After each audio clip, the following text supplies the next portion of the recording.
What should Orange County residents do to prepare for an earthquake? Well, we have quite a list of items here on the table we brought with us. A big thing is to, an earthquake is to find cover, get underneath something that's like a heavy-duty desk, or get in a corner, or something that gives you some barrier protection. We don't recommend that you go running out of the building. If you're in a building, find a place in the building to protect yourself. If you're outside, you want to stay away from power lines and trees and anything that might fall down on you. And that includes in your house too. If you have near furniture that might fall, you want to make sure you're away from that. But definitely get underneath something if you can, or get in within a doorway or near a wall. And as far as equipment, maybe Mary can cover some of that.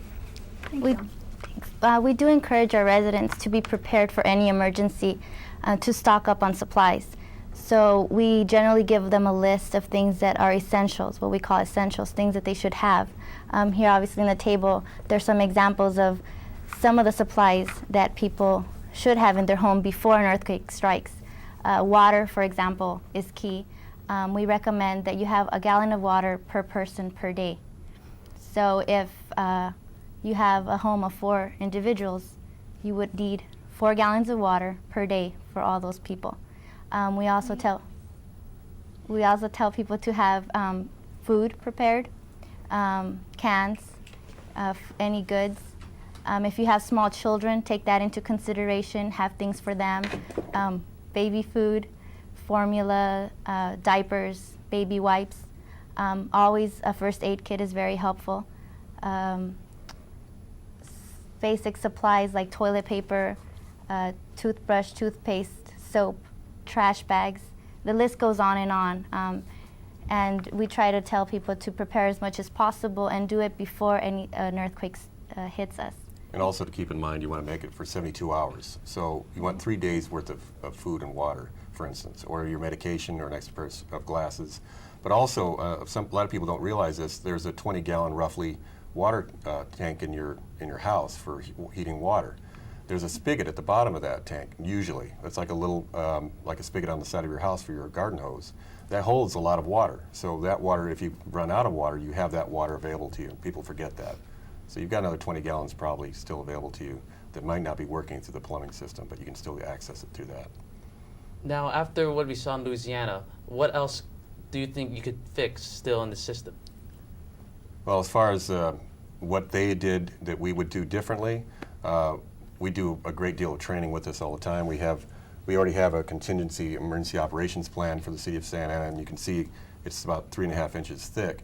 So we've got a lot of the stuff covered, and this is public access, but we're going to make it available to the public a little bit more electronically very soon.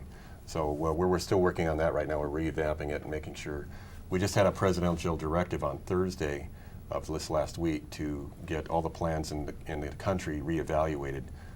And we just had a conference call today with the Deputy Director of FEMA, the Office of Homeland Security, to make sure that we're all in the same boat with that. So everybody's going to be a lot better off throughout the country, not just in Orange County. Now, where could people find this information if they missed what you were saying about these supplies or about emergency plans? Where you can contact, for example, the Santa Ana Fire Department. We'd be more than happy to supply you with the list. We already have it created. We can mail it to you. You can come down to the station and pick it up. Just giving us a phone call and letting us know that you need guidance in what you want to put for your emergency supplies. And what other emergency preparedness should we maybe be prepared for if there's one more earthquake? Is there any other natural disaster?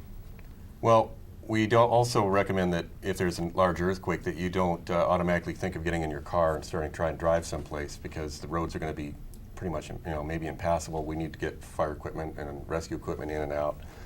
So that might be something to consider as well. But also have emergency numbers pre-planned so people know what number to call. For instance, if you have a large family, you contact one relative and all the other family members would contact that relative that are outside of this area. So you have a means of communicating with somebody, and everybody in the family knows who that person will be. Also, like she said, make sure you've got medicines on board and you've got all your extra equipment that you need just in case. And again, the firemen are here to help too, so don't forget to go to your local fire station if you need help. Thank you. Thank you very much for joining us. Coming up next, how journalists have treated the hurricane story.